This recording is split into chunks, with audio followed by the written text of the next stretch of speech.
தவிழ்ந்து வந்த மாயன் மண்ணை உண்டான். மண்ணில் தவிழ்ந்து வந்த மாயன் மண்ணை உண்டான்.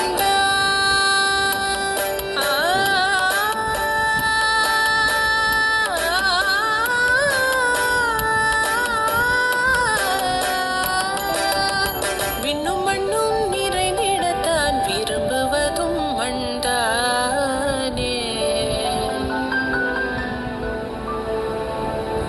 அன்னை கண்டால் அஞ்சுவான்,